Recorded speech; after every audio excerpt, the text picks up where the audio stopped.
mode. Good evening, everybody. Thanks a lot for joining us tonight on this Generation UCAN webinar. We're chatting how to get the most out of UCAN today. I know there's a lot of new users here in the group, so we definitely want to, whether you're new to UCAN or you've been using UCAN for a while now, we want to make sure that you know exactly what you're doing and fully understand the many diverse and unique ways to use UCAN to achieve your goals. I'm Varun Sriram. Glad to be joined by our dietitian, director of nutrition, Seth Bronheim. Seth, what is happening tonight? I'm doing awesome, Varun. Just got back from Boston. Where are you at? Sitting here in snowy Brooklyn, so I don't know where folks in attendance are from tonight, but anybody on the East Coast in the New York area, I'm sure you're enjoying the lovely snow like we are. For those of you in California and Florida, we're very jealous of you. But Seth, you know, in starting out, well, actually, I should say that the webinar tonight's really all about making sure you have your questions answered. We appreciate you guys taking time out of your day to join us. So I know some of you have emailed me questions in advance. We'll definitely get to all of those. For those of you that are here logged in on your computer, there's a questions tab as part of the GoToWebinar app. So you can certainly feel free to fire away for Seth and I. We will definitely get to everybody and plan to answer all of those questions. So we look forward to getting those from you. So Seth, in starting out, you know, when we talk about fueling, there's really been a national awakening to the ill effects of sugar. And, you know, for so many years and years, fueling, when people think of fueling, it's been with a sports drink or it's been with something, you know, that's sugar based. Can you just speak to that from the dietitian's perspective, this sort of national awakening that we've been having about the ill effects of sugar?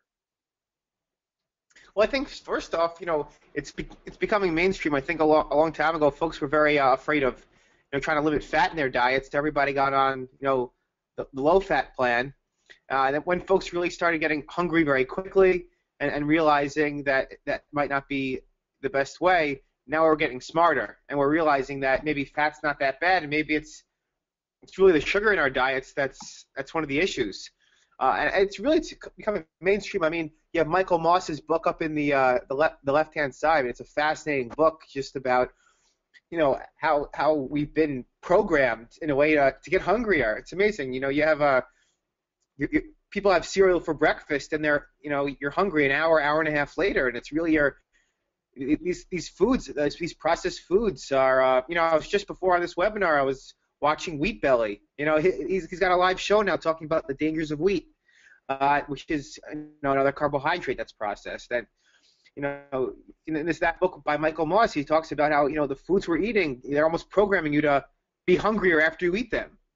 And folks are realizing that a lot of this sugar is not in its natural form, and it causes your body to be hungrier when you add more sugar. And sugar dominates. It moves so fast through your bloodstream that it dominates how you feel. But We'll certainly talk a lot more about what you just said, Seth, in terms of some of the effects of sugar and how exactly it impacts your body.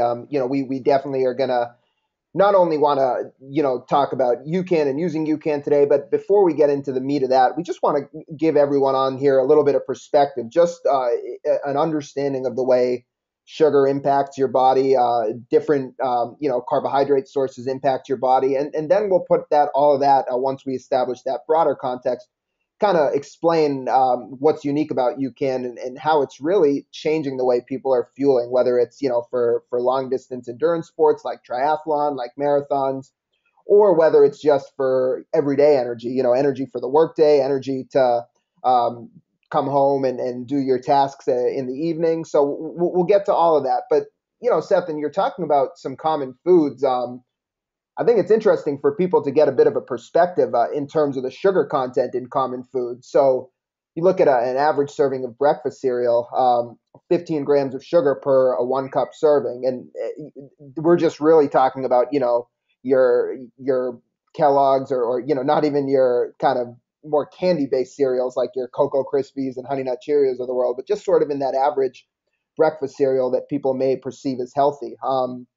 Look at fruit yogurt, 27 grams of sugar per a 6 ounce serving of fruit yogurt, something that might many folks might use as a common pre-workout food or a common midday snack, and they're eating it because they're perceiving it's healthy.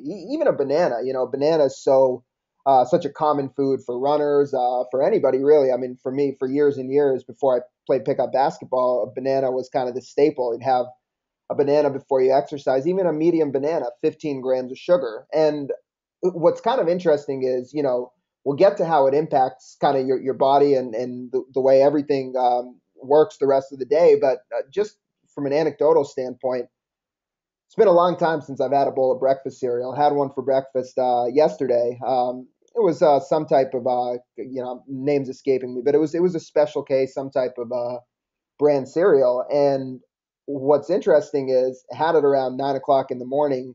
An hour and a half later, I was scouring the internet for what was next for lunch. Usually when I have a more balanced breakfast and focus on keeping my blood sugar stable, it's a lot different. So for me, again, that was kind of that immediate awakening that, oh yeah, things are different when you start the day off with something that's got a decent amount of sugar in it. And when I was looking for my lunch options, it wasn't salad or something, sources of protein and fat, something healthier. What did I end up doing? I ended up going to Bruegger's Bagels and having a bagel. So what you'll find, I think a lot of you may have already experienced it, but what we will also get into a little bit is, the science behind why consuming sugar and consuming fast acting carbohydrates causes you to crave and consume more sugar and fast acting carbohydrates.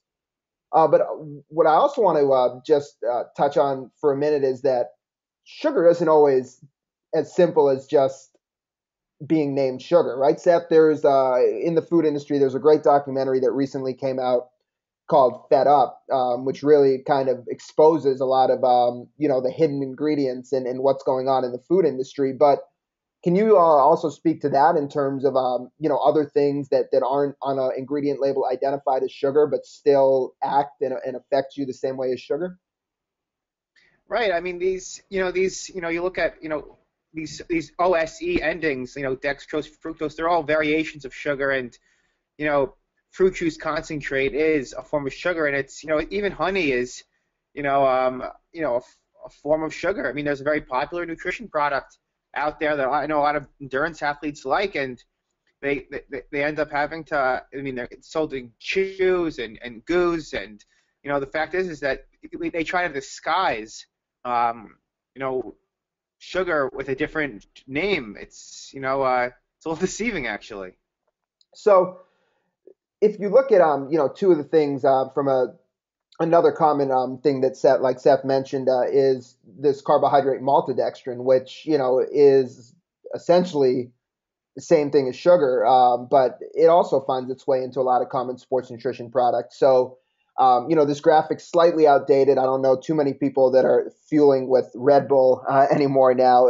But even if you look at the early nutrition products, your Gatorades, your Powerades of the world, they all used simple sugars: fructose, glucose, sucrose.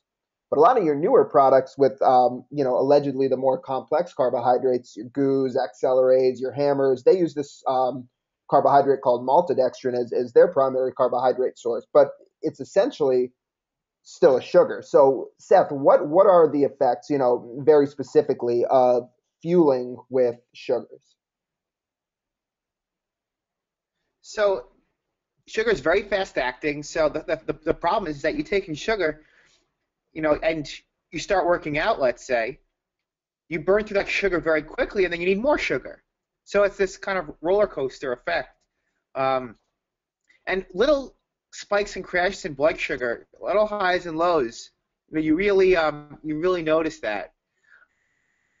And that's the problem. It's fast acting. The faster something enters your body and is digested, faster raises your blood sugar, and when you're exercising, it's really the faster you'll burn through it. So let's you started talking about that, but we look at this and this is a blood sugar graph. I think it's important. Let's talk about what blood sugar means because it's something that we're going to hit on, for the rest of this webinar. You're going to hear us beating this to death about blood sugar and the importance of keeping your blood sugar stable. And for Well, those of Varn, you, I should yeah, I go should let ahead, you know Seth. that is the goal of our company. Our mission is really to let people understand the importance of blood sugar and why it's so important, and really, how UCAN is your best choice. There's other things that can work nicely, but really UCAN is so superior in how it can be your starting point to start stabilizing your blood sugar. So, Seth, if folks in the audience might be like I was 4 or 5 years ago, they might be wondering right now, okay, I don't have diabetes. Why should I care about blood sugar, right? Blood sugar is something that we often hear associated with people who have diabetes in the context of them needing to control their blood sugar. So why should the average person care about blood sugar, and what does it even mean? I mean, blood sugar is basically the sugar that's available in your bloodstream. And we need it to stay stable because when things circulate throughout your body, you don't want a bunch of sugar entering your body at once because your body perceives it as a stress signal. If just for example, on the extreme side, if you have a cup of juice and all that sugar enters your body rapidly, you raise your blood sugar like you have in this curve, and your body basically goes, hey, you got all this sugar in your bloodstream. Don't burn fat right now. Burn the sugar first. So there's two parts to this. First is that you have a high and low in your energy levels because maintaining your blood sugar is maintaining your energy. And the second thing is that if you have so much energy available in your bloodstream because you just digested 100 calories or 25 grams of sugar in, let's say, a cup of orange juice, your body needs to burn that. It needs to get out of the bloodstream. So why would you ever burn your body fat when you've got a lot of energy available in your bloodstream? Your body wants to burn fat to give you energy. But if you have a lot of incoming energy, there's no reason for you to burn fat. So it kind of, listening to you, Seth, it kind of seems like a no-brainer, right? I mean, when you're fueling or relying on sugars for energy, you have ups and downs in energy, and you're inhibiting your ability to burn fat. So there's got to be a better way. I mean, I would think if most Well, Lauren, people, it tastes so good though. it, right? And everybody's, I'm sure, again, experienced that the craving effect that sugar causes. You have a little bit of it, and of course you want some more. I mean, I think many people could easily consume 700 or 800 calories, 1,000 calories of sugar without even thinking about it and without even feeling full. And I think many people would be hard pressed to consume that same amount of calories in chicken breast, right? Or in steak or something of the sort. So clearly there's an effect on sugar in terms of putting on the calories, but not satiating you and making you want to consume more. What is it about sugar that's doing that to you? Oh, it's stimulating cravings. But it's really that high and low in blood sugar. Once your blood sugar drops, your brain is basically going, hey, sugar's low, time to eat again. And that's one of the main signals.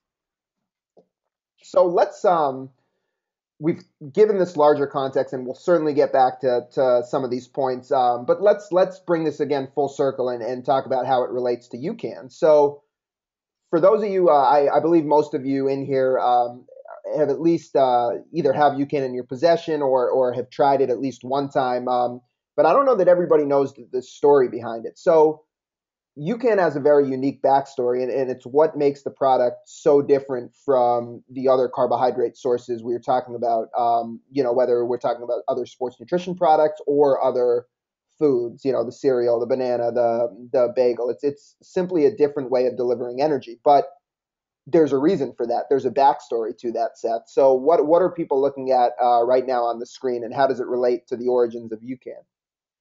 Well, that's Jonah. He's our founder's son, and he has a very rare blood sugar disease. I mean, so UCAN was meant for medical purposes originally. Our founder's son has a very rare blood sugar disease where he basically suffers from life-threatening hypoglycemia. That's low blood sugar, and he has to be fed every 2 hours at night.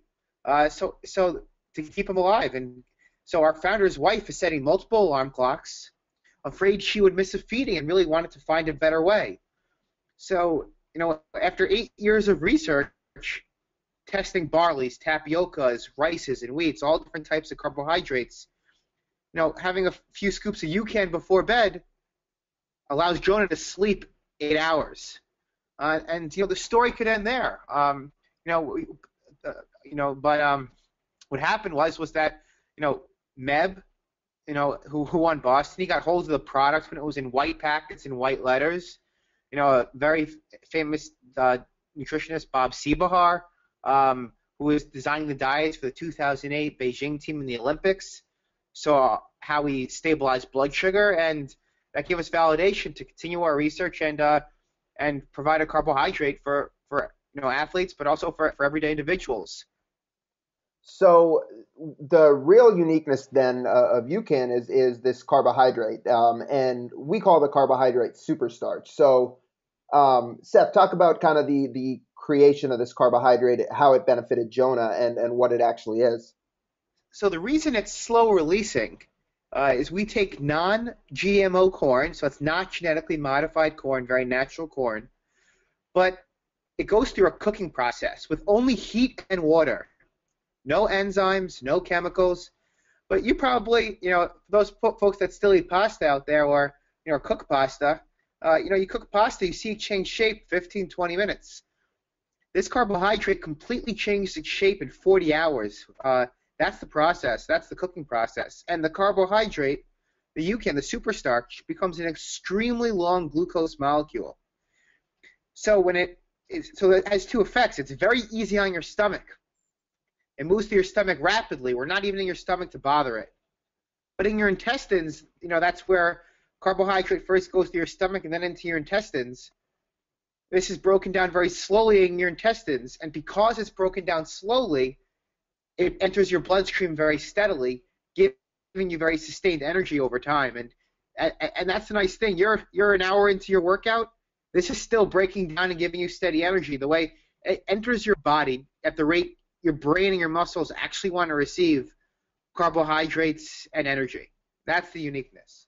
So, Seth, I was dealing with a couple minor technical issues before when you were talking about Jonah's story. So I apologize if you said this already. But um, did you describe kind of what Jonah was doing prior to Superstarch? And then if can you just explain that one more time, and then talk about how what's different now? Yeah, I mean, he was being fed every 2 hours. Um, normal plain cornstarch actually, but because it's fast acting, he had to be fed that every 2 hours. And now with super starch, he has a few scoops before bed and he sleeps all 8 hours. And then I also went into the what why super starch is the difference and the carbohydrate innovation. Absolutely. So we had a question, and you kind of answered this already, but let's just hit it one more time explicitly because I think folks are going to have questions about this in regards to superstarch. So this is a question that was emailed in from CJ, and CJ wanted to know how is the cornstarch in UCAN different than ordinary cornstarch that one can purchase in the grocery store? And then, are these two cornstarches, when he says the two cornstarches, he's talking about regular cornstarch versus our superstarch, are they nutritionally different? Yeah, I mean it's it's our cooking process. Our starting ingredient is the only way it's similar to cornstarch, but we use this very specific type of non-GMO corn. But the cooking process completely changes how the UCAN superstarch is absorbed.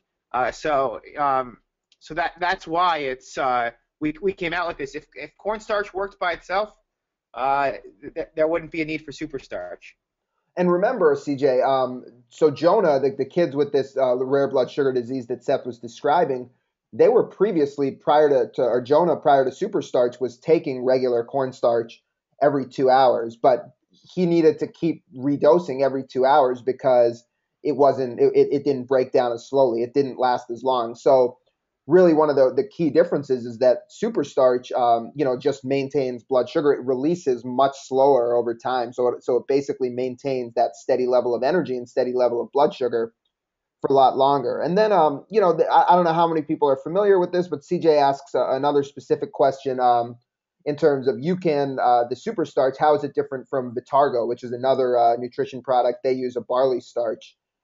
So he wants to know or it might be she, I apologize, but CJ would like to know the difference between our starch versus the Vitargo starch. Yeah. So when we were talking about, when a carbohydrate enters your intestines, it can either be broken down very quickly or broken down slowly like you can. And the Targo is actually fractionated. What that means is that it's already pre-broken down. So when it enters your intestines, it's ready to be absorbed rapidly. So Targo is all about rapid spikes in energy and rapid spikes in blood sugar and insulin. So it has the complete opposite effects. But because it's a starch, it can get confused. But it's the exact opposite effects. It has spikes in blood sugar and insulin, and UCAN's a slow to absorb carbohydrate to allow your body. We'll get into this in a second, but actually allow your body to burn fat as an energy source, not just burn carbohydrates. So we won't spend too much time on that, but CJ, just one more thing is that, if the only similarity really is that they're both large, high molecular weight starches. So really what that means is they exit the stomach quickly. Beyond that, from a nutrition standpoint, they work totally different. As Seth mentioned, UCAN's all about the slow and steady release. That other starch is all about, giving you a rapid. So they actually cause those blood sugar spikes that we've been suggesting that you want to avoid. So with UCAN, like Seth mentioned, the original purpose of creating the super starch carbohydrate, it was really for Jonah and to maintain steady energy levels so he could sleep throughout the night. But, as we talked about at the beginning, everybody needs to worry about stabilizing their blood sugar. Right? It's so important no matter what you're doing. And so we started wondering what would happen if regular folks or athletes took super starch. How would it affect their performance? How would it affect their energy levels? The way they feel, all of that. And, before coming out with the sports nutrition product, because it really wasn't the mission at all of the company, we wanted to test it against maltodextrin. The reason we went with maltodextrin is because it was what all the newer products, again, from Cliff to Hammer to Accelerate to Goo, it's all the newer products were using maltodextrin, and it's kind of accepted as being a better carbohydrate source than the simple sugars found in your Gatorades of the world. So we wanted to see if our carb worked significantly different than maltodextrin. So Seth, take it from here. What are we looking at? So we're looking at a blood sugar test, blood sugar being tested every half an hour, and maltodextrin, which is very much acts like sugar in your body. You see, it really raises your blood sugar a lot. But we should digress because the reason all these companies, Hammer, Cliff, all these companies had maltodextrin was because it was a slight improvement to simple sugars. It's supposed to be a little easier on your stomach, less spike and crash, slower burn. So with sugar you see even more of a spike, but if you see the huge spike that you still get from a more complex carb like maltodextrin, now look at UCAN, the red line, we're the superstarch.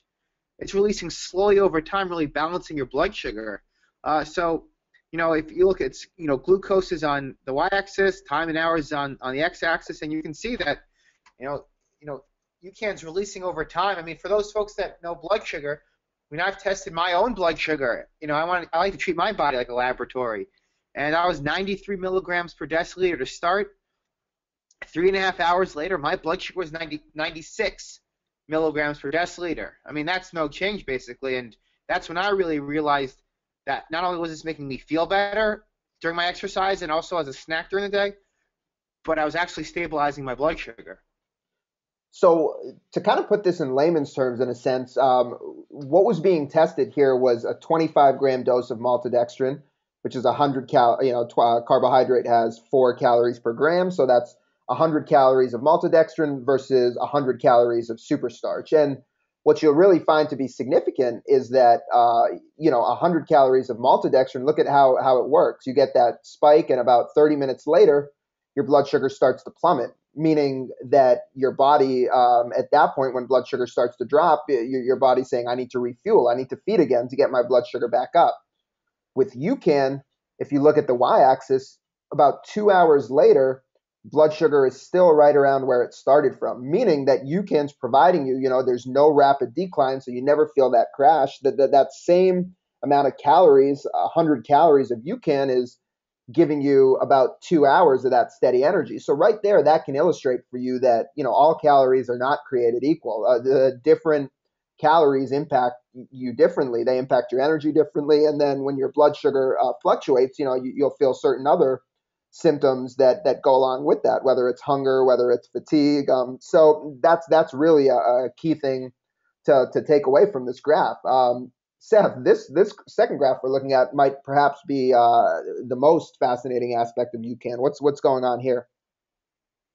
And so we're testing insulin levels here, and there are books like the Zone Diet and other types of nutrition regimens that all try to balance your insulin and manage insulin. I mean, insulin is a fat storage hormone, but it's also, when we talk about before, when you raise your blood sugar levels, like with maltodextrin, or you have, a cereal for breakfast, you raise your blood sugar and your body says, burn sugar, don't burn fat. And insulin is the hormone basically telling your body to stop burning fat and to start storing it. And insulin is also the hormone that tells your body to get rid of that sugar and burn sugar. So it's two functions. It tells your body to burn sugar instead of fat, and tells your body to start storing fat.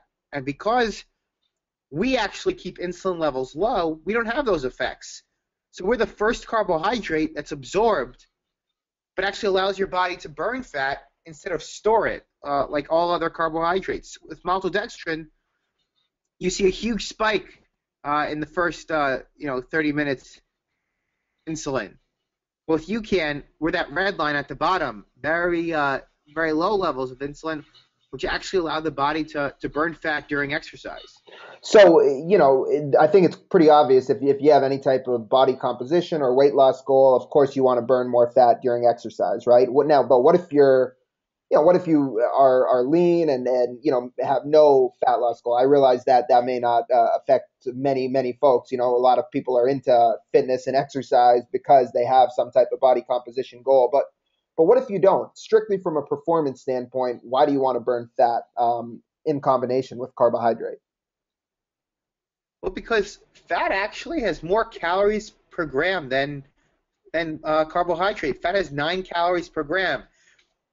And we always think about calories as what we consume, but the truth is our best form of calories is our internal stored calories in our body fat. So fat not only is a great energy source because you've got a huge reserve of it, but we all want to spare our stored carbohydrate. Maybe a lot of folks might be familiar with the term glycogen, which is your stored form of carbohydrate. That's, if you're a marathoner, let's say, and you're experiencing a bonk during your you know, after mile 10, let's say, during a long run, you're probably running out of glycogen. So if you can burn more fat, you spare that glycogen. You spare your stored carbohydrates and save them for when you really need them. And a huge performance benefit in doing that. Your muscle cells stay larger. The other interesting thing is that when you burn more fat as a fuel, there's less lactate buildup in your body. So for those folks that are going harder, maybe doing sprint workouts or doing interval training, the more fat you can burn, the less carbohydrate you burn, and that's, carbohydrates are what turn to lactic acid, that really acid feeling and tingly feeling you get in your legs when you're sprinting or let's say you're cycling at a hard pace. And then there's also the element of the brain, right? When you're depleting your carbohydrate stores or relying on fueling primarily with carbohydrates, what's going on with the brain? The muscles are very selfish, right? They want to take up all the available carbohydrates. So what's sort of the dilemma that you'll run into when you're not burning fat and burning primarily carbohydrates mentally? Yeah, I mean, when your blood sugar is dropping, and one of the reasons your blood sugar is dropping is because your muscle cells are sucking up and taking in all the glucose in your bloodstream. And what does that mean for your brain? It means your brain is left with not adequate levels. When your blood sugar is dropping, your brain's in a fuel crisis. So that's what's so key about keeping your blood sugar stable, is because you want to give your brain energy, but at the same time, if you can burn more fat and have your muscle cells burn more fat, they don't need to take in as much glucose and energy from your bloodstream, and that's huge for preserving your energy levels. I mean, really, I know we always think about performance advantage, but preventing fatigue is really what can sustain and enhance performance, especially when you get, when you're used to feeling like your energy is going to drop down and you sustain yourself. I mean, that's really where UCAN especially is effective. So Seth, let's quickly just highlight the difference between the various UCAN products, and then we got a lot of questions. Let's start banging away at some of the questions. Just in summary, with super starch and what we were talking about with the carbohydrate in UCAN, the primary benefits of it are highlighted on this slide, but I'll run through them very quickly. You don't have the spike and crash effect on blood sugar, meaning super starch and UCAN will give you hours of steady energy. We just looked at the insulin slide. When insulin is low, most carbohydrates will not keep insulin low. With UCAN, because we flatline insulin, we're allowing you to freely burn fat for fuel, and that's giving you a dual fuel. I don't want to get this twisted. When we talk about fat burning, we're not saying that you're only burning fat with UCAN. It's you're still getting a steady release of carbohydrate. The difference is you're getting carbohydrate at the rates you need it rather than a whole bunch at once. When you get a steady release of carbohydrate, you're simultaneously able to burn fat. When you get it all at once, you're burning primarily carbohydrate. So that's really what's unique about UCAN. We talked about this a little bit, but UCAN is really, really easy on the stomach. And from a scientific standpoint, it's because it's an extremely large glucose molecule. It has a very high molecular weight, meaning it gets in and out of the stomach very quickly. The best way I can describe it, and anybody who's used the product can attest to this, is 5 or 10 minutes after you drink UCAN, you simply don't feel it in your stomach anymore. It's so quick to empty out of your stomach that it's really not in there to bother it. With a lot of your sugars and your maltodextrin, where it's concentrated, small concentrated molecules, they'll actually sit in your stomach, and that's what causes that pressure and that GI issues. It's a completely natural energy source. It's just non-GMO corn, heat, and water. It is a food product. It's not a supplement. So completely safe to add to your daily diet. Remember, infants were the first people taking this, so it had to be completely natural. And finally, it is gluten-free as well. So let's talk a little bit about the different versions of UCAN. There's basically on this slide we were calling it UCAN Energize, but it's basically our super starch carbohydrate with electrolytes. This comes in 4 fruit flavors. There's UCAN Protein, or some people think of it as UCAN Recover. It's not only being used for recovery. We'll get into that in a moment, but that again contains the super starch, electrolytes, whey protein. It's also gluten-free and has no added sugars. And then there's UCAN Hydrate, which is our newest product. That's actually our only product without the super starch in it. So everything we just talked about right now in terms of blood sugar stabilization, that doesn't really come into play for UCAN Hydrate. This is more of an electrolyte replacement rather than sipping on Gatorade, for hydration or something with a lot of sugar and artificial dyes. UCAN Hydrate's a completely natural electrolyte replacement. It has no sugar, no calories, and it's got the 5 essential electrolytes that you need to help replenish the nutrients that you lose in sweat. So let's focus really on the sports drink mix and the protein drink mix. Like we mentioned, with a packet of the sports drink mix, it's got 30 grams of the super starch, roughly 110 to 130 calories per flavor, and it's got added electrolytes as well. We really recommend thinking of UCAN when you're thinking of UCAN for a workout. Think of it as a pre-exercise snack. You want to mix a packet with about 8 to 12 ounces of cold water, give it a good hard shake, and drink it about 30 minutes prior to exercise. Some of you folks may have the tubs. We are going to talk about a serving for today's purposes in terms of packets, but if you're trying to do the conversion, a scoop and a half from a tub is equal to a packet. So the key thing with the UCAN Super Starch products is that even though they're in powdered form and you make a drink out of them, it's not a hydration beverage that you sip on slowly during exercise. It's really something that you're consuming all at once. And we found that about a 30-gram dose of our carbohydrate is going to keep your blood sugar and energy steady for about 90 minutes to 2 hours. That's what we kind of see on average. For folks that are used to using a lot of sugars, there might be a slight adaptation period. You might have to use it for a few workouts. You might have to dose, a little bit more frequently. On the other end, for those that have a very clean diet and are already very good at burning fat, we've seen, a 30-gram serving of our carbohydrate lasts, up to 3 hours. So there's a little bit of variance. So unless you're working out for more than 2 hours, a packet of UCAN should cover you from an energy standpoint, from a carbohydrate standpoint. For those that are working out longer than 2 hours, endurance athletes, triathletes, marathoners, we recommend having a serving of UCAN roughly every 60 to 90 minutes. Kind of depends on your individual needs, but if you're going for less than 2 hours, most of the time you're not going to need to refuel during the workout. And then the sports drink mix, you can also use it as a healthy snack in the middle of the day, mid morning to tide you over until lunch, 2 or 3 o'clock in the afternoon to get you through that mid afternoon slump. A lot of people keep packets in their desk drawer at work, and instead of having something an iced tea with 40 grams of sugar at 3 o'clock in the afternoon when you're feeling low, having a packet of UCAN is a much better option. Seth, what about the protein drink mix? Where does that fit in? So I know a lot of times we think about protein for recovery, but a lot of folks are using our protein enhanced mix more as a snack before. If you've had lunch at 12 and you're working out at 5 or 6 o'clock and you're a little got that hunger in your stomach, where you're growling a little bit, those 13 grams of whey protein can quiet down that stomach. So a lot of folks like to have the protein drink mix as a mid-afternoon / pre-workout snack. That said, if you're going over an hour for your workouts, you can have a packet or a scoop or two of the protein enhanced UCAN post-workout to help your body continue to burn fat after the workout, but also keep your blood sugar very stable. Our protein drink mix, it's really a way to recover without sugar.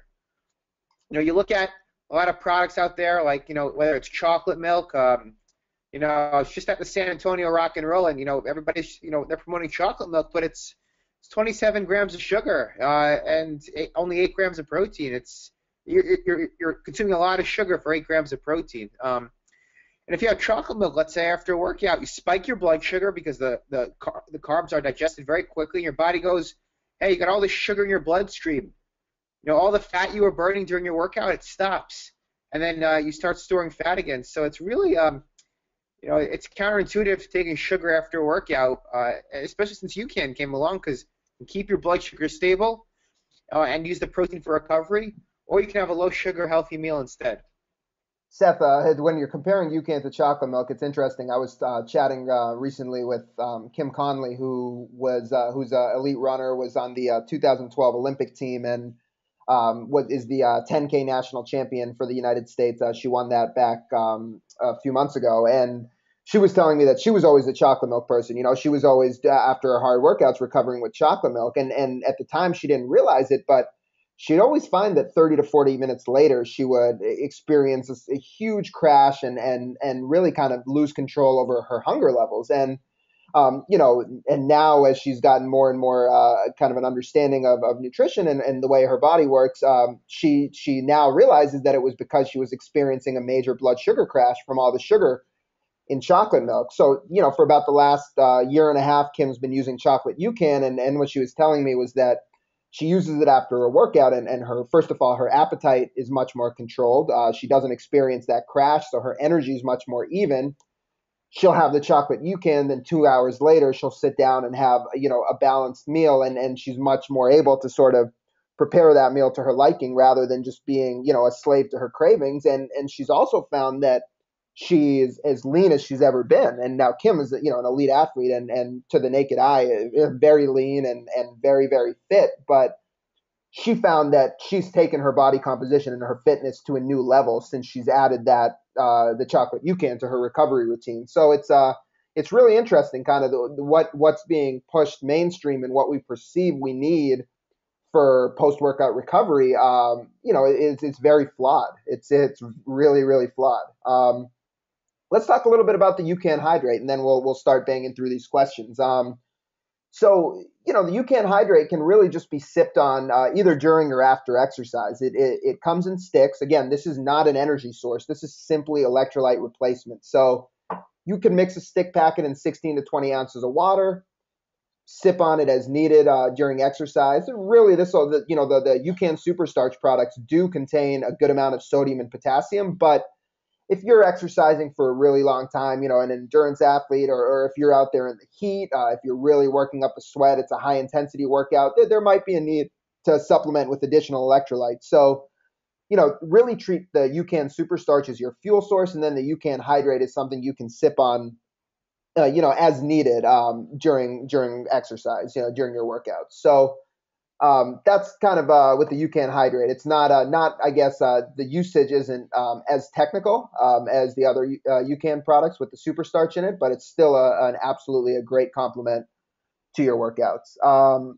right, so we got. Martin, Go ahead, Seth. I, you know, there's a lot of electrolytes that are formulated with artificial preservatives. You might see on the label sodium benzoate or sweetened with aspartame potassium, and these are sweeteners that can cause a lot of GI distress.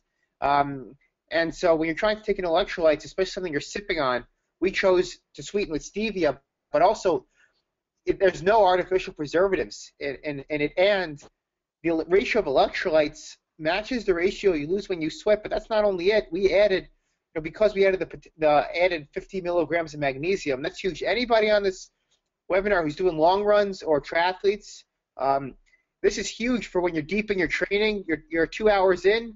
That's when being proactive and taking in that extra magnesium is going to be very appropriate for maintaining your energy. Magnesium is a cofactor, meaning it's an agent. It helps create energy in your body, and it's so important to not be low in this mineral when you're training very hard and doing long workouts.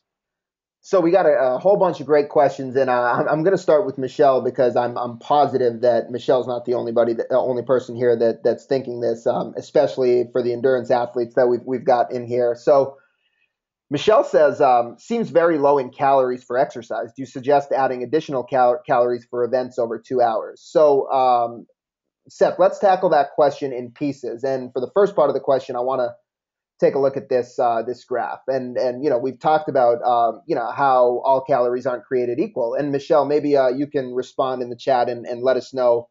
My guess is you're a triathlete, but please do let me know what kind of your event is, so we make sure we answer it specific to your event. But the thing is, we always have thought of calories as what we consume, because with most of the sports nutrition products or fuel sources, you're not able to access and utilize fat for fuel. So that's the major difference with UCAN, right? It may seem like you're consuming less calories, or I shouldn't say it may seem, you are consuming less calories, but it's allowing you to use significantly more fat for fuel. So that's how you're making up, in part, that caloric deficit. And really, this quote from Kathy Eckel says it all at the bottom of this slide on the screen. She says Kathy is Dr. Eckel. She's a researcher at the university at Yale, and she researches the human metabolism. And she says it's really the ability to maintain blood sugar that sustains energy levels. From a fitness standpoint, UCAN is huge because it does that, meaning it maintains blood sugar without putting lots of calories on board. It's really beneficial because you can make every calorie count. So playing off that, Michelle, the reason we went into this whole discussion on blood sugar in the beginning is because it's important for people to understand why they're consuming calories. So the traditional notion of 300, 400 calories per hour if you're a triathlete, that comes, or even if you're a trail runner, I see you said you're a 100K runner, that notion comes from needing to stabilize your blood sugar. With UCAN, if you're stabilizing your blood sugar on your own with less calories, then you're already accomplishing that. So there's sort of no need to take in calories just for the sake of calories. Now, certainly when you're doing long distance exercise, hunger comes into play, and that's stomach hunger. When your stomach is rumbling, you do need to take in calories, and then that doesn't have anything to do with blood sugar. So Seth, for somebody like Michelle or anybody else in here who is an Ironman triathlete or an ultra runner, what do you suggest, in terms of calories to prevent hunger during long distance exercise? I suggest they not exercise for the next month and wait until early January for our newest product. And what is that? So we're going to be launching a bar. So we're going to be coming out with our UCAN snack bar, which have 10 grams of fat, 6 grams of protein, our super starch carb. But in the meantime, if people aren't, I'll make an exercise during the month. I'll give them some tips. So if they can choose a low sugar bar. Some folks have made their own kind of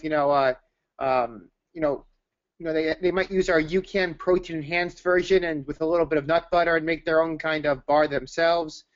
But I definitely think that low sugar foods that can fill up the stomach that are higher in protein will really help curb hunger. during a race. But I'll tell you, the more fat you burn during your workouts really helps control your hunger too. It's so that's why folks need to start off with UCAN. I know we're talking about trail running here, but start off with your next hour and a half to 2 hour workout and get started that way. So, Michelle, just looking at this graph, in terms of calories, for 90 minutes of activity, what we really recommend with UCAN is we'll say, have UCAN 30 minutes prior to exercise, and it's going to keep you steady for that entire 90 minutes. Now, for that same 90 minutes, if you're fueling with more simple carbs, people might have a bar before, sip on a sports drink during, about 300 calories. Based on gel recommendations, you're having one 10 minutes before. It's 100 calories per gel. You might have another gel every 30 or 40 minutes. Again, for 90 minutes, 300 calories. So really, from a calorie standpoint with UCAN, it's the way the calories release into your body. They're slowly and steadily releasing, keeping your blood sugar and energy nice and stable. And when you don't have those blood sugar swings, you're not going to perceive that same mental feeling of hunger. If you get physically hungry during long exercise, focus on consuming sources of protein and fat. Those are what'll help curb that stomach hunger. But from an energy standpoint, I'll say that of course the science is all well and good, but once you try it, I really strongly can tell you that the proof is in the pudding. You'll see how great you feel, on half the calories when you're fueling with UCAN. Let's see. We've got a question from Will. Will says, I'm new to UCAN. I've used many vegan protein powders for my pre-race or post-workout snacks. The current powder I use has very little sugar. Protein is a little higher than UCAN. Why? Okay, so why is UCAN better than what I'm using? So let's start with pre-workout steps. So there's a lot of people out there that, whatever type of exercise is, the notion of let me have a protein shake before I work out. And if you're somebody like Will, he's correctly kind of identified that I want to get a protein powder without a lot of sugar. So most of the calories are coming from protein. Why would using the combination of super starch and protein be better than using just a protein powder, which is very low in carbohydrate? So no, so the protein's great to maintain your muscle mass, curb hunger, but it can't it can't provide you with glucose at a stable rate. Protein has to be digested in your liver, and it's used for structural reasons mainly, and to create neurotransmitters. And protein's got a host of functions, but providing energy for your brain and body is not its key and first component and first really thing that it's going to do. The whole reason why UCAN and protein work so well together is because when you use protein, it helps curb hunger in the stomach and supports muscle mass. But by adding UCAN to it, UCAN releases slowly into your body to give your brain the energy it needs. And there was a lot of folks, that when they add UCAN to a protein powder, they can't believe how much better they feel. I mean, I was one of those folks that did a lot of protein powder before a workout, and whether it's strength training or running hill sprints. And it's always how your brain feels. We always think about our endurance, but really think about the brain. The brain is the limiting factor when you're exercising. So UCAN will really allow for better energy, and protein it's a great thing to use protein, but adding UCAN onto it really works. And if you have a vegan protein powder, we've got a plain version of our product. It's not flavored at all. You'll see on our website it's just called Super Starch. You can get a scoop of that to any flavored vegan protein powder, and that'll really suit you well. So I would do that. I would try that out pre and post workout and see how you do. And the reason UCAN is more than protein powder is simply because it's more expensive to make, and it's much more effective from an energy standpoint than your protein powder. And in terms, Will, of using UCAN with the protein UCAN post-workout versus just a protein powder with very little sugar or carbs, really UCAN will extend the life of a protein shake. So if you're using protein after workout, kind of to curb that post-workout hunger and for satiety, a lot of times just a plain protein shake, you'll find that an hour later you're hungry. UCAN will help maintain your energy and tide you over for longer. But there's also, when you have just protein with no carbs after a workout, you're not able to use all that protein for structural reasons and muscle recovery. Some of that protein is going to be used to stabilize your blood sugar. When you're using UCAN to stabilize your blood sugar, and then having protein along with the super starch, all the protein's able to be used for structural reasons, and your energy and your blood sugar is nice and steady. You're able to keep burning fat. So there'll certainly be a difference in the way you feel, but also from a scientific standpoint, there is a true benefit to pairing our carbohydrate with protein. So I hope that answered your question well. Let's get to Kevin's question. He says, I'm a new user of UCAN. I've done 2 long runs of about 20 miles. I used the protein mix 30 minutes before and followed with the regular mix 90 minutes into my run. So far, so good. My question is regarding the electrolyte mix and when I should be using it. So, Kevin, I'll take this one. I think you're doing everything perfectly right. The electrolyte mix can really be used. You could use it in between your doses of the UCAN super starch.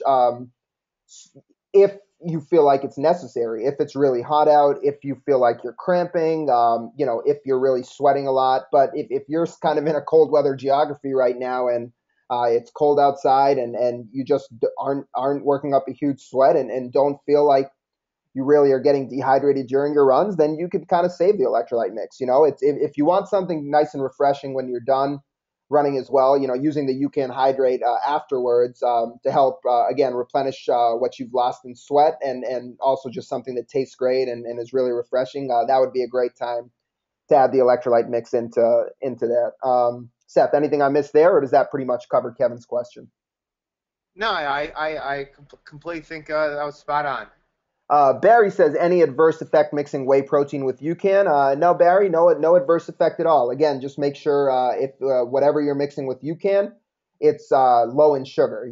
So if it's just a plain whey protein powder, or a plain any type of protein powder, Will was just talking about the vegan protein, perfectly fine to mix it with UCAN. If it's protein powder with maltodextrin in it, or sugar in it, then you probably don't want to mix that with UCAN, as it will spike your blood sugar, and sort of affect the steady energy that UCAN provides. Michelle says, this is actually a good question just in general. She says, how do I use UCAN before and during 100K, looking at 16 hours of racing? And so we kind of touched on this, but does weight and gender play a role in amount? So, Seth, let's kind of hit on the second part of Michelle's question first. How does gender or weight affect the dosing recommendations for UCAN? So I think smaller body types can get away with a smaller serving. But that's where you really start out with UCAN before an hour and a half workout to see how you feel having a packet or a scoop, just to kind of grease the groove and see how you do with the serving. We really don't recommend starting off with not using UCAN before a 100K trail race. So gotta use it during your training.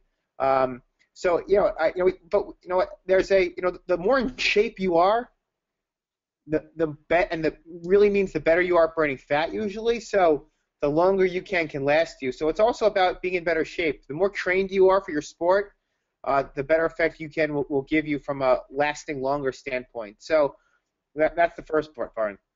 So and really, Michelle, the first part of your question, using UCAN before or and during 100K, and this kind of applies for any long distance event. We really recommend about 100 to 150 calories of UCAN about every 75 to 90 minutes. So you certainly start off with a packet of UCAN prior to the race, and then really what you want to think of UCAN as food, in a sense, something that you're dosing with. So it's not one of these things that you're sipping on slowly and hitting every 15 to 20 minutes. You really are consuming, the entire serving, and then, depending on the amount you take, some people like to take a little bit less, so maybe they'll take in an 80 to 100 calorie serving and have that every, hour.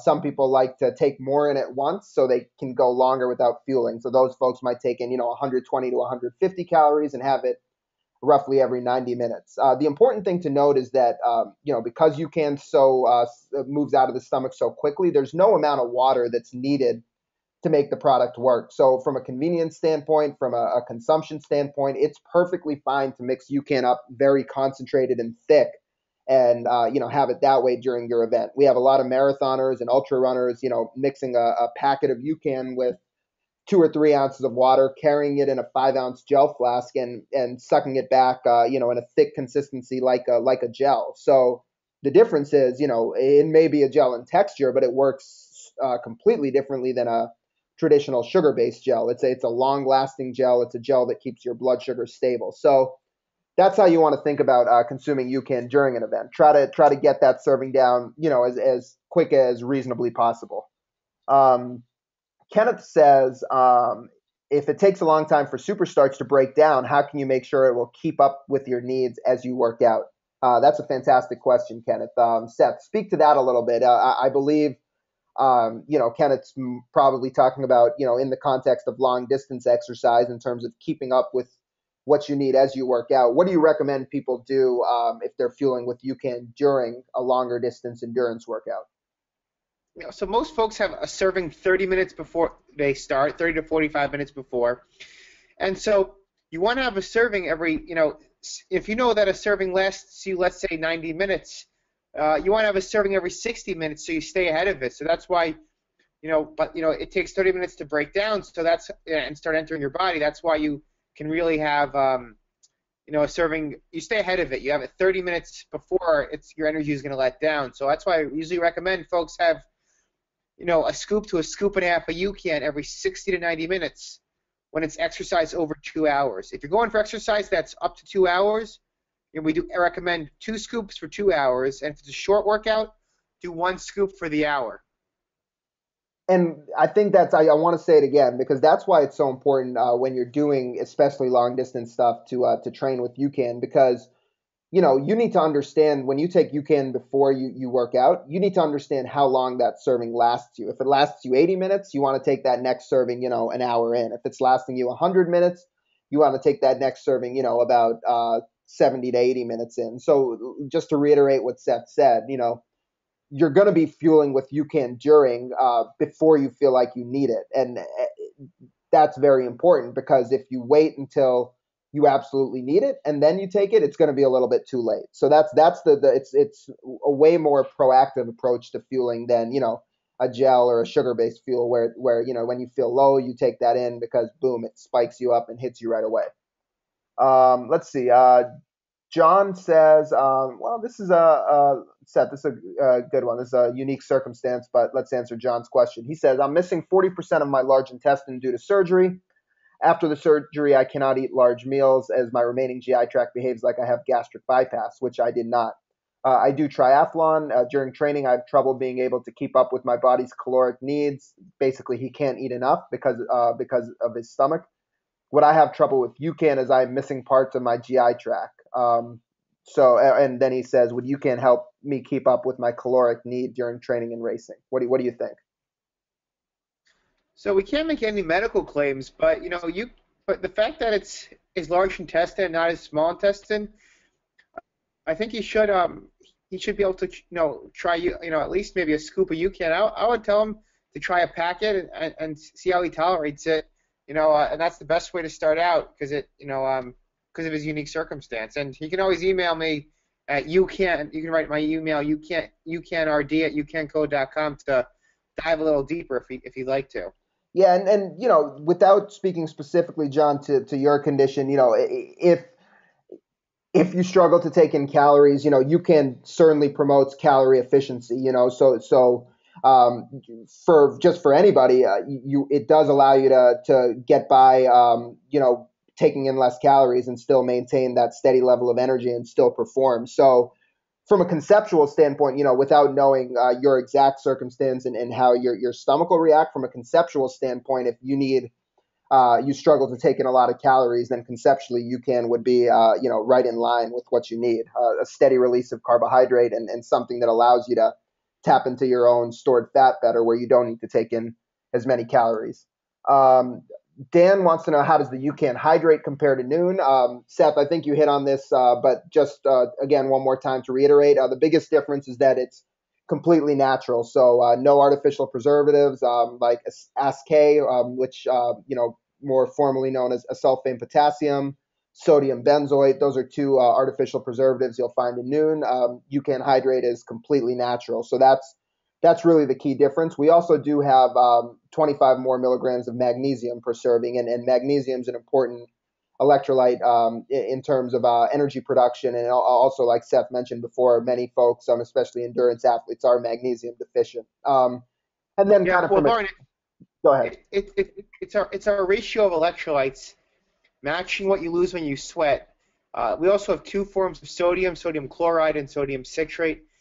We've matched our usually, for let's say for triathlon and Ironman, it's recommended to have 500 milligrams of sodium per hour. So if UCAN packets have roughly 200 milligrams of sodium, and UCAN Hydrate, to get specific, has 300 milligrams of sodium in one serving, you're hitting you're hitting your sodium needs to be ideal, and that's what's recommended. And so that's another key thing. We have two forms of sodium, and the ratio of electrolytes matches really what you lose when you sweat. But we doubled the magnesium because most endurance athletes are low in magnesium, and it's a huge agent to help create ATP energy deep into exercise. Let's see. Annabelle wants to know, for a 3-hour training run, if you fueled with UCAN before the run and then need it during, do you sip on it after 90 minutes or drink all at once at 90 minutes?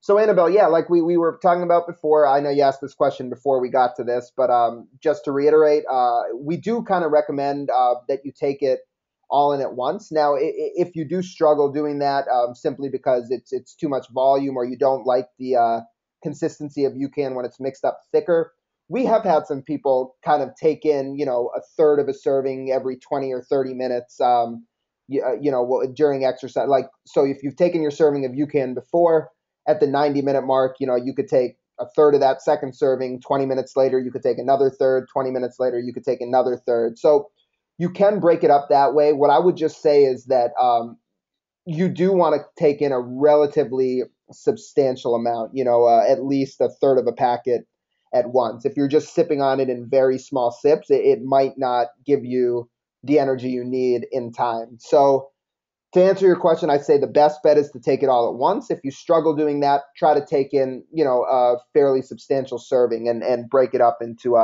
intervals based on how much you're taking. Let's see. For someone who runs marathons and uses UCAN, could you give an example of what someone might have for their meals the day before and morning of the marathon? Seth, go ahead. So I would, there's two options you can do. You can beforehand. Some folks, make a shake with it. They might do a small amount of fruit. Nothing crazy to spike their blood sugar, but maybe some nut butter and a shake. You could also do some eggs.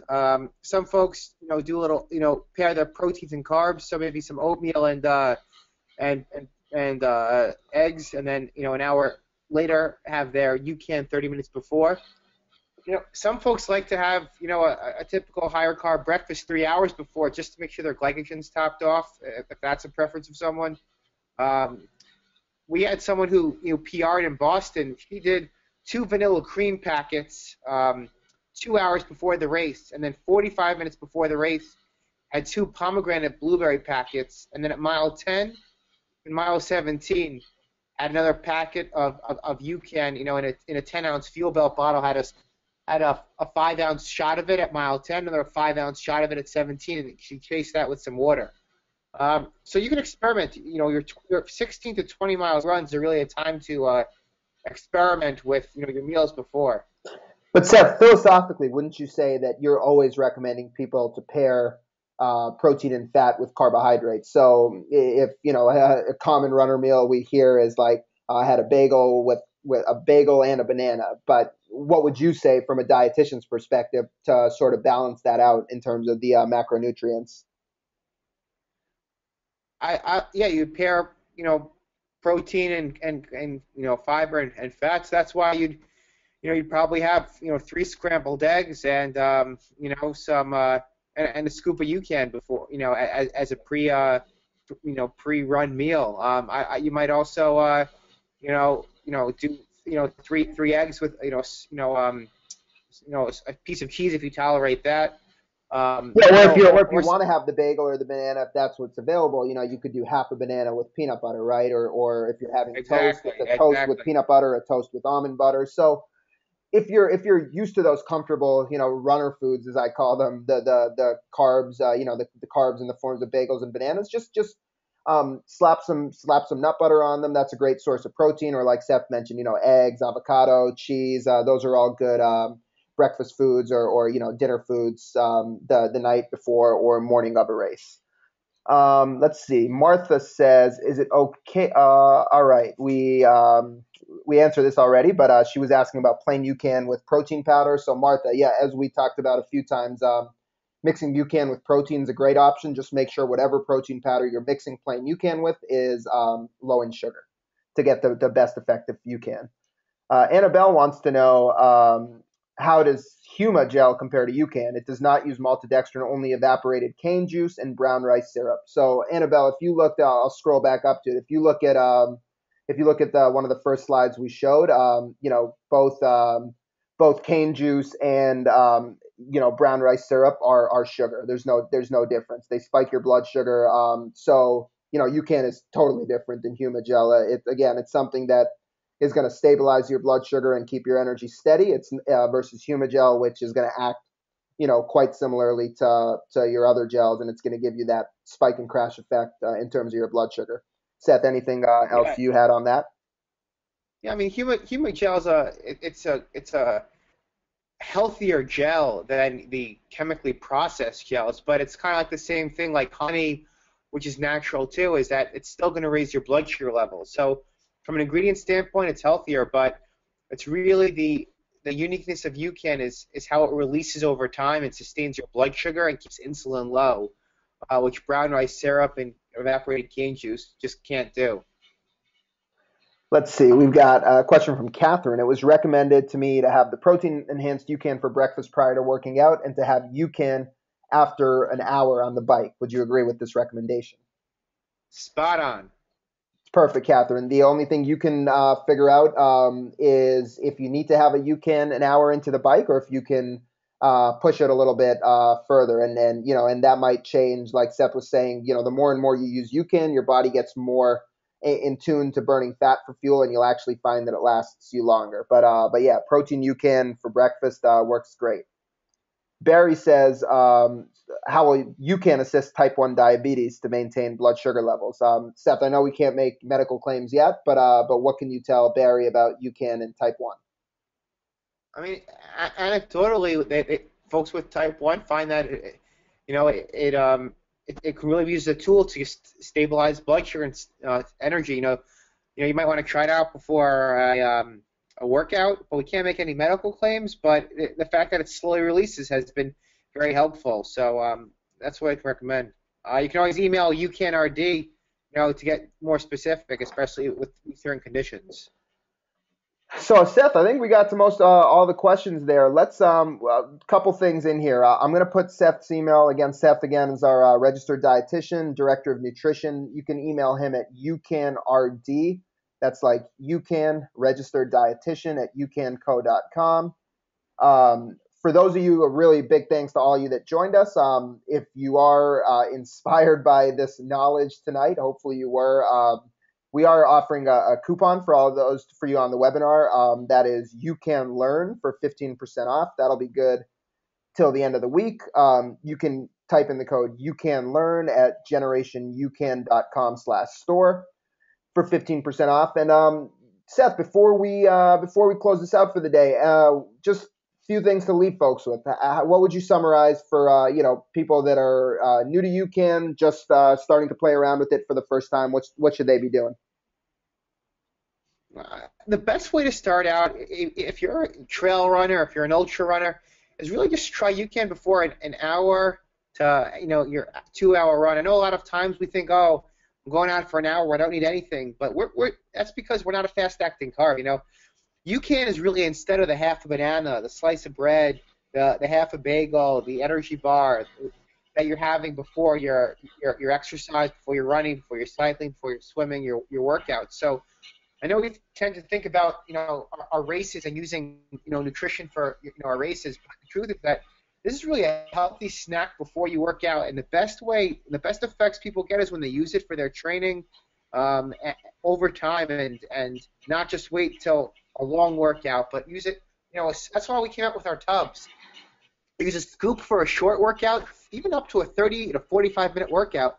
We have some folks that do CrossFit workouts that might only be a 30 to 40-minute workout, but it really sustains your blood sugar during intense or even moderate workouts. So, try a scoop for short workouts, two scoops for that, hour and a half to 2 hour workout, and really stay consistent with it, because over a 12-week period is when folks really start to notice they're leaner, and the body composition changes, and as they're gearing up for their race. If you're training for Boston right now, and you're getting started after January, this is the time to be 16 weeks out to get started with UCAN. So use cold water.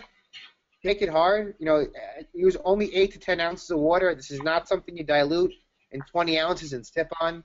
And if you got certain conditions, whether you're type 1 or GI issues, really try a small amount of UCAN. Watch your blood sugar. See how you respond if you need to test it. And that's the best way to start out. So thank you, Varn.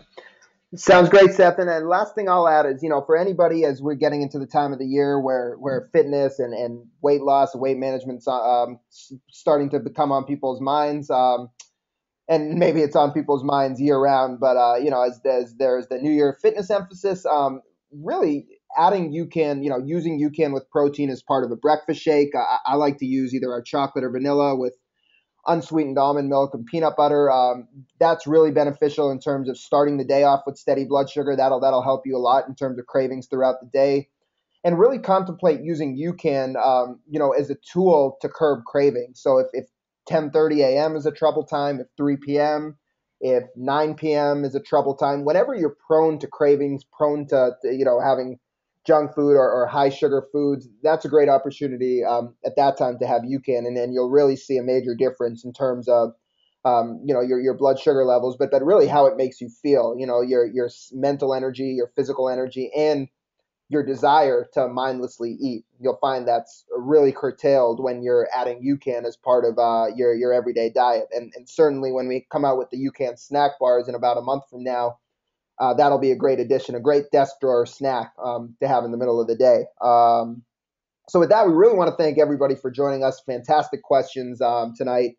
These webinars are only as good as the questions you all ask, so that's much appreciated. And I will be sending out a recording of this to everybody via email in a few hours. So look for that, and certainly keep the lines of communication open with us. You can email Seth. You all have my email. So look forward to talking to you guys down the road. Check us out on Facebook and Twitter. Use the code UCANLEARN for 15% off at our online store. That's good till the end of the week. And have a good night, everybody. Take care.